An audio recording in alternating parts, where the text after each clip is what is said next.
Before you leave this episode, just a reminder to head over to dateablepodcast.com/programs if you want to get in on our Meeting People IRL Masterclass and see what else we have in store. I have a confession. I used to have a really good sense of style that somehow went out the window because it just was so hard to make time to go shopping. And even doing online shopping and returns, it seriously stresses me out. And that's why I love Armoire, because it lets me rent high quality designer clothing for every occasion and regain my sense of style. Whether you're planning your outfit for a date night, packing for a conference, or in need of a gown for a black tie event, you will be the best dressed person in a room without ever having to brave a fitting room with fluorescent lights, which is my literal nightmare. What I love about Armoire is that the more I rent, the more on point the suggestions get, and Armoire starts to know my style and what will fit well. Right now, our listeners can give Armoire a try and get up to 50% off their first month. That's up to $125 off. Just visit armoire.style/dateable. That's armoire.style, ARMOIRE.style/dateable to get up to 50% off your first month and never worry about what to wear again. Try Armoire today. Hi, I'm Yui Xu. And I'm Julie Krafchick. We're active daters turned dating sociologists. Here to dive into everything modern dating and relationships. Welcome to the Dateable Podcast. Hi, Dateables and Brunchables. Welcome to Brunch Talk by the Dateable Podcast. Happy Sunday, happy brunch, happy it all, and all the fun stuff that's happening today.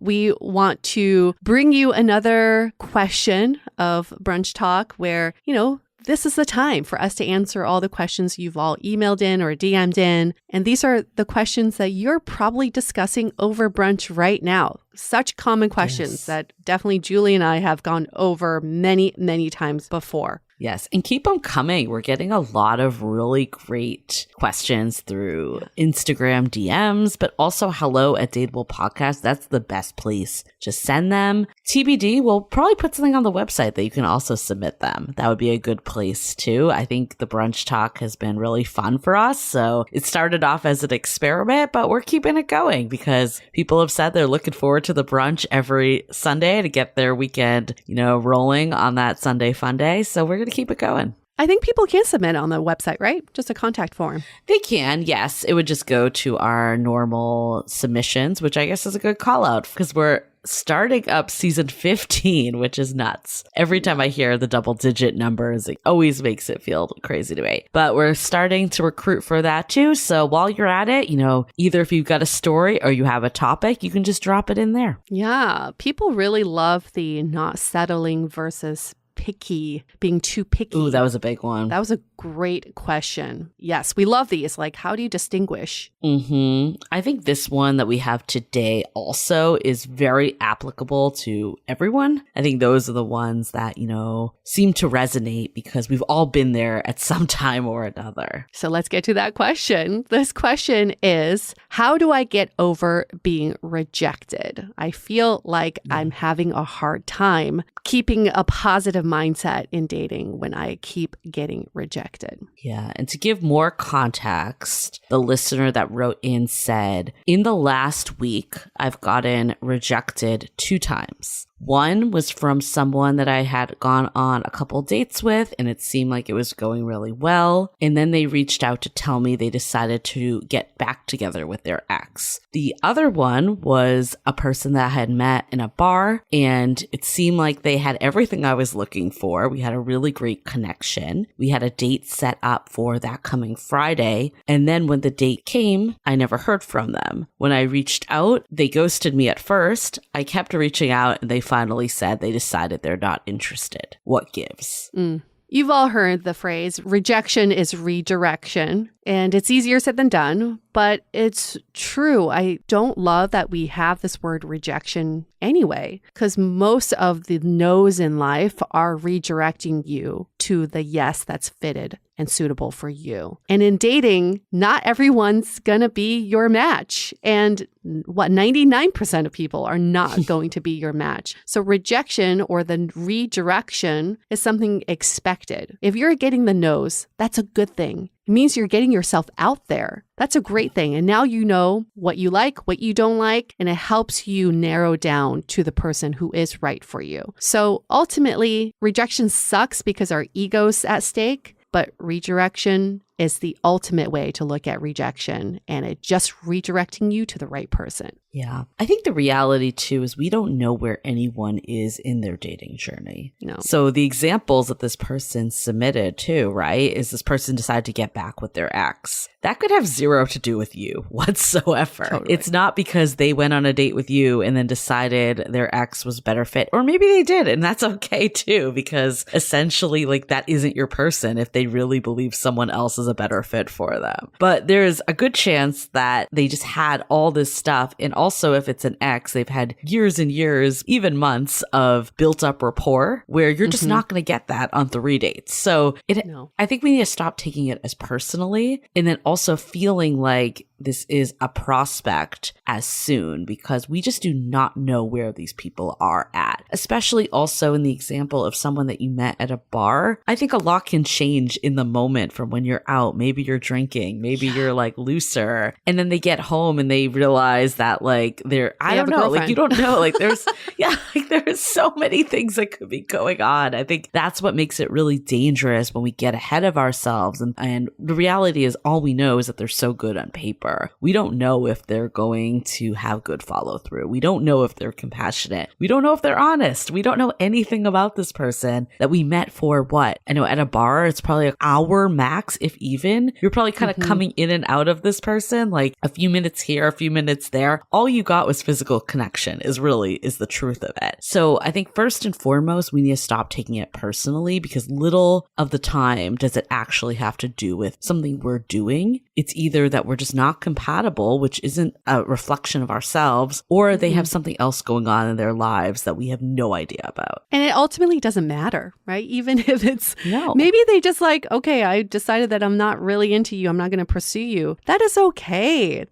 Why would you want to be with someone who doesn't want to pursue you? So there's no need to even force it. I get it. Rejection sucks because 1, it hurts our ego, and 2, it crushes this future dream that we've built after we meet someone. Oh my gosh, that we can't like do this and that together in my fantasy here. And that's the problem with modern dating, is that we create a world that does not exist when we meet someone. And then also our ego's always in the way. So that creates fear, that creates this, that's just hurt and the disappointment. But the faster we can shake it off and move on, the faster we can meet the people who are right for us. So think about it as rejection's almost like practice, like you're practicing for the sport of modern dating.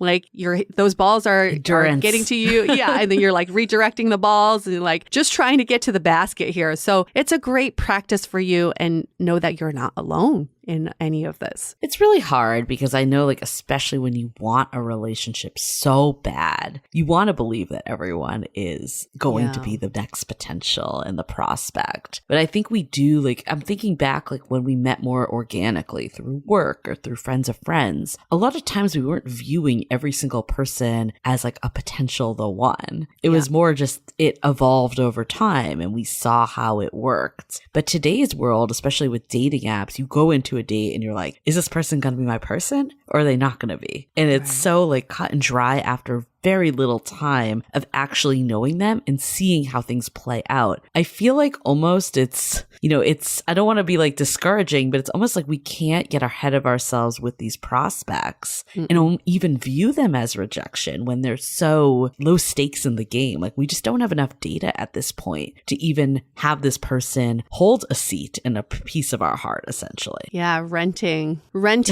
for free in your mind space. And I can look back, and I think everyone should do this exercise just for funsies, but look back to all the times that you were rejected that really hurt you or disappointed you, and then how that redirected you. I can pinpoint though that one rejection that really hurt. I've talked about him before, this New York guy that I was pining after for years, and ultimately he was like, I don't want to be with you. And that's what gave me the kick in the butt to like move. So I went to Beijing for 2 weeks, ended up staying for 2 years. It was absolutely life-changing. My life today would not be the same. And I have him to thank, because if he didn't do that, I would have stayed in New York, kept pining after him, had this life that I was not happy with. And he gave me that kick in the butt to change my life and to get in the driver's seat. So thank you for that rejection. And we can all look back to those winning moments of rejection.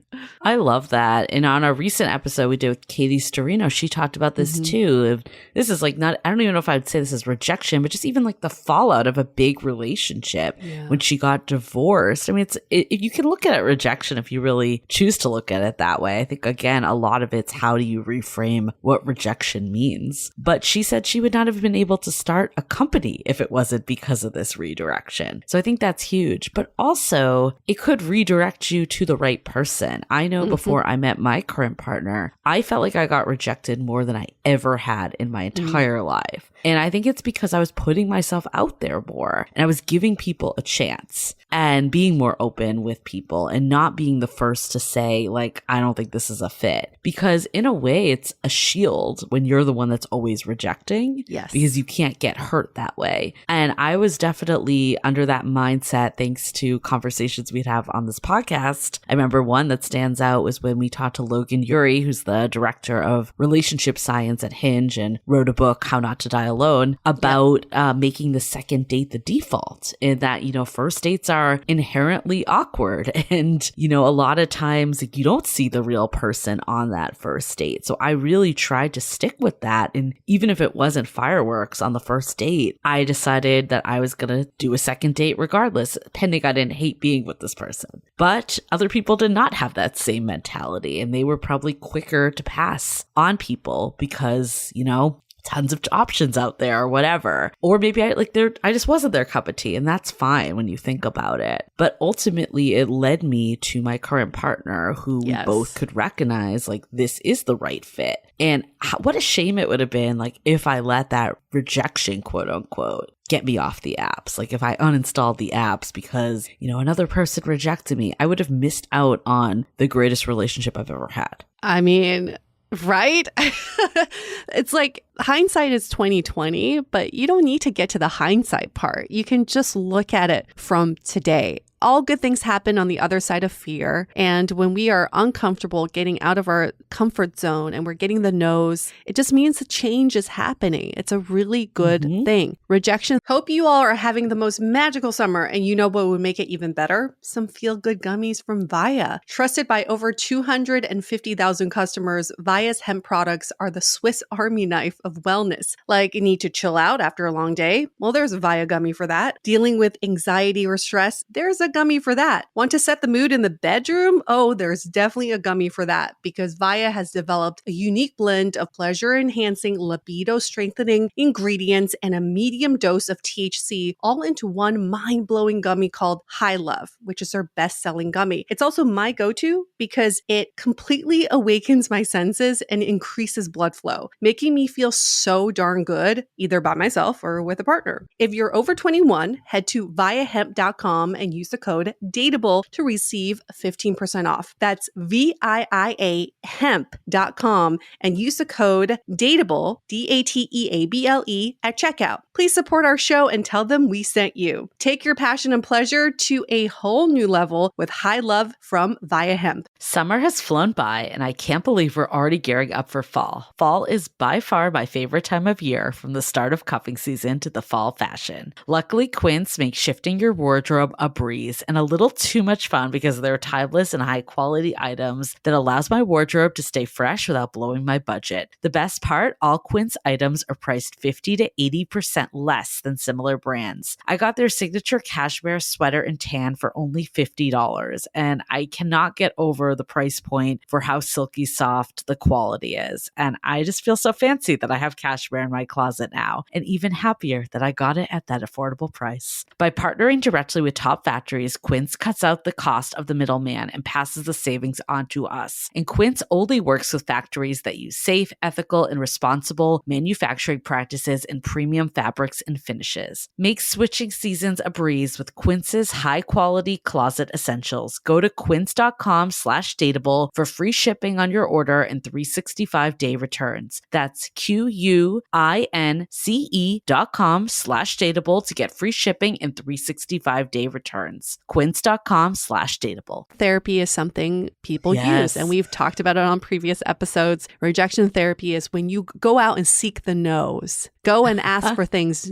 expecting the no's, and you'd be surprised how it equips you with the armor to deal with rejection in the future. And one of my favorite people that I follow is Jia Jiang. He wrote a book about rejection therapy, and he went on this journey of just seeking the no's, and now he's created a whole business around it because he feels almost invincible, because it's like when you're not afraid of rejection, that's when you get the things that you truly want. I love that. And it's not just, rejection therapy for dating in this exercise, right? It's like asking for ridiculous things like a free drink or something that you just know you're not going to get. And maybe you'll pleasantly be surprised and you will get it. But you're kind of expecting that it won't happen, because why would someone just do this randomly? So I love this idea of taking rejection out of just dating and putting it in everyday life. Let's hold that thought for a quick message. Do scents evoke memories and transport you back to being on that amazing vacation again? To me, when I use Osea's Undaria algae body oil, I'm instantly on the beach in Greece again. With its all-natural, uplifting notes of mango, mandarin, grapefruit, lime, and cypress, it's hard not to be in a really good mood. But this body oil is so much more. It is clinically proven to instantly improve skin elasticity and deeply moisturize, leaving skin silky and soft. And you know how people covet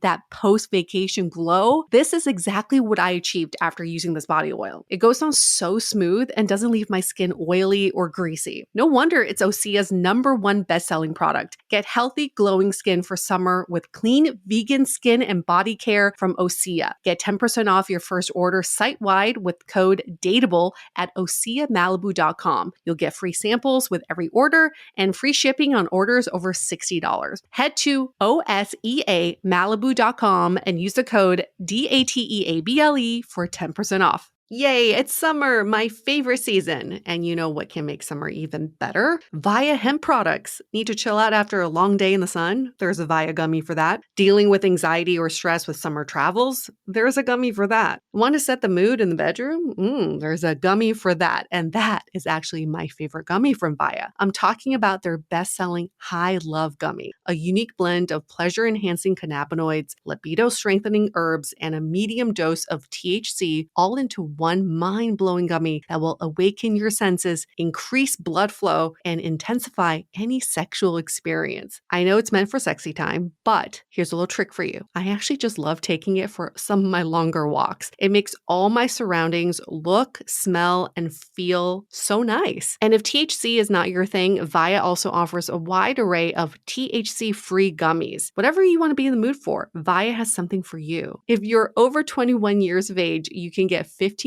off plus a free pack of award-winning gummies with our exclusive code DATEABLE at viahemp.com. That's spelled VIIAHEMP.com. And don't forget to use the code DATEABLE to get 15% off and a free pack of their award-winning gummies. And I think women, especially hetero women, have trouble with rejection because we've been told, like, we're not the ones that pursue. We're not the ones that go out and make the move. So I think when it already feels a little unnatural, and of course that's not today's world, like women are making the first moves, but we have years and years to catch up essentially to building the shield of armor that we kind of just don't give a fuck, right? Like we take it personally still because we're not prepared enough. This might be new to a lot of us of putting ourselves out there or asking someone on a dating app if they want to meet up as the first move, or, you know, calling that person that you went on a date when you haven't heard back. All this is new. And I think the only way to get that armor and just keep going and that perseverance is to do it, right? Like the first couple times it's going to sting your ego. But if you never do it, you're never going to build that up. Building up that rejection armor. That's huge. And I think that's something we can do all the time. Even if you feel like almost immune at this point, we can still keep working that muscle because it does help us become more brave. And in dating, what we've seen is people are less brave. They're like so afraid of putting themselves out there. And when we have more courage in dating, then we have the courage to get what we want, ask for what we want, and create the life that we want. And that's so empowering to see that.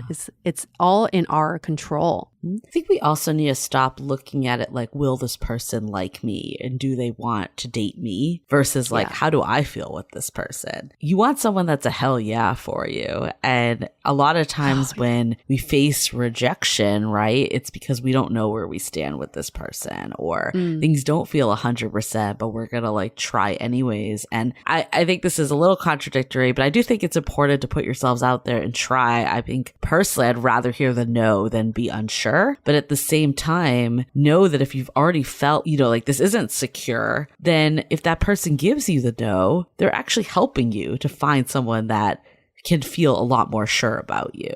So again, it's not a bad thing when this is happening. It's kind of like I equate it to like finding a job, right? There's some people that get in this trap of like, will this employer want me? Will they want me? Or the other person that goes in interviewing the employer just as much as they're interviewing them. And I think we need to keep that mentality of like, this is our lives that we're talking about. We're not trying to just like win to get an ego boost. Like we're trying to find a compatible partner where we feel safe and secure and we can build a life with them if that truly is what you're looking for. And if you're not looking at it that way, I think that might be a reassessment too, is am I actually in the place of being ready for a serious relationship, or is there more work that I need to do? And I think if you can start to look at it that way, then rejection doesn't become as much of a thing. It's just clearing the path. As sick as this may sound, there's something really beautiful about rejections where that it does make you feel you really covet the person who is right for you. Imagine if you just didn't get rejections and everybody was a yes, then how do you really treasure the person you're with? And you're like, oh, I can get like everybody, right? But it's because of the no's that makes the yes so much more special. And I think that's why we fall in love, because we think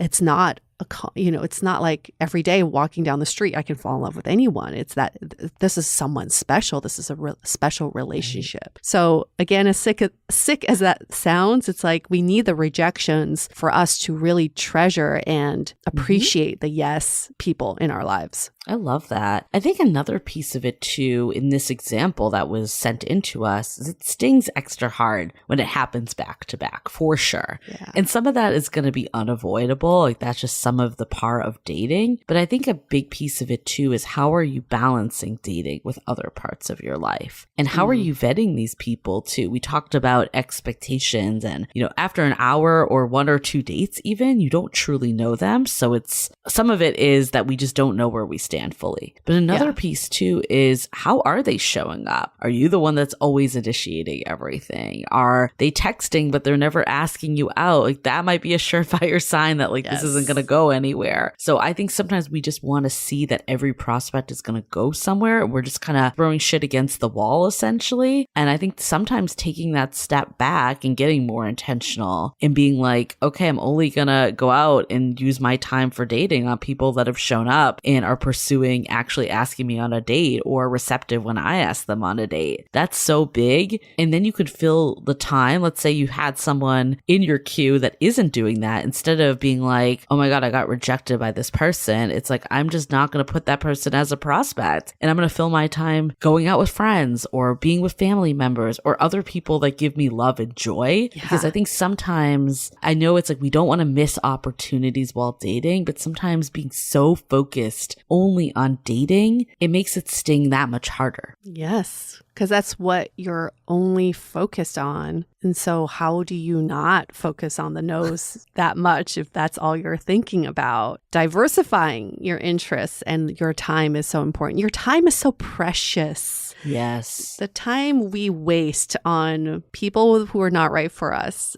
moping around because someone said no or didn't want to go out with us. It's just time wasted. That time could be refunneled to the people who truly love you in your lives, the things that really matter, cultivating interests and hobbies. It's just like the way we spend our time, and our time is so limited on earth. Think about that. Why do we want to waste it on things that just really don't matter to us in 10 years from now, or even like in a week from now? You're probably going to forget about this. So I just think about this all the time. It's like, if I'm spending my time like currency, where do I want to spend most of my currency here? Yeah, that's such a good point. If the goal of a relationship is to find love and to feel connected to other human beings and to feel seen and heard, I would so much rather funnel that into that existing network you have or building other ways to do it in addition than to give people that simply don't deserve your time that mental energy. I think for me, a big turning point was when I went through like kind of that like heartbreaking breakup, like my first breakup that like really shook me to the core. And I remember after that, I was like, all these people that I went on like 1-2 dates with, I can't believe I even gave them any energy. Like I don't ever want to give any of the like tears or anything. I want to save it for the real heartbreak. And not that I really want that either, but at least like that person that matters. Was someone that had shown up for me and vice versa. It was a relationship. Like these people that you have like these, fleeting interactions with, like I quite frankly just like I wish like that I could take back all that time that I even spent dwelling on them. Oh, no kidding. I wish it was like a tape back time machine or something, like where daters go in and they're like, taking back that guy and that girl and that date and that tier. And then we can use all that time for future indulgences. But we can't do that. So when you rather just in the moment know that you don't want to do that in the future, thinking about taking back time so you can just manage your time better. Yeah. And I think sometimes it's unrealistic to not feel anything. So I do like the exercise of like time boxing of like, okay, for one day, I'm going to be disappointed. I'm going to like let myself feel what I need to feel. Yeah. But then after that, I'm going to, have this reality check of like, I didn't know this person very well, or, this just isn't the right fit for me. Like the better things are coming. I think the optimism is so important, and it can be really, really hard, especially if you've had these string of rejections. But like we were saying earlier, it'd be such a shame if you let these cut you off from something freaking amazing. Yeah.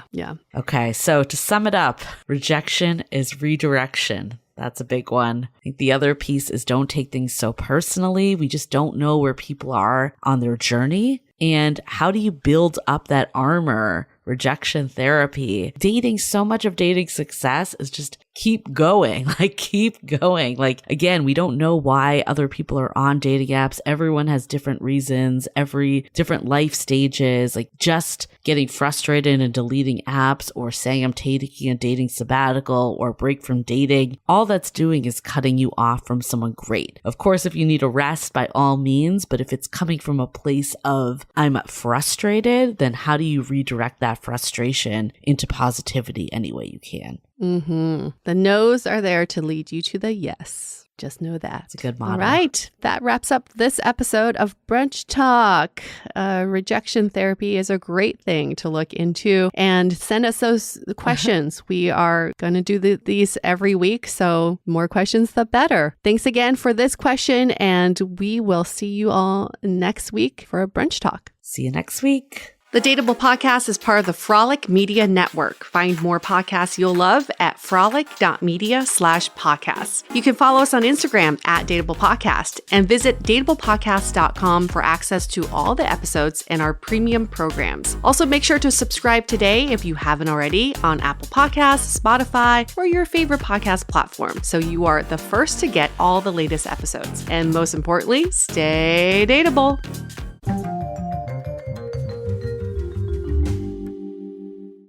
Before you leave this episode, just a reminder to head over to dateablepodcast.com/programs if you want to get in on our Meeting People IRL Masterclass and see what else we have in store.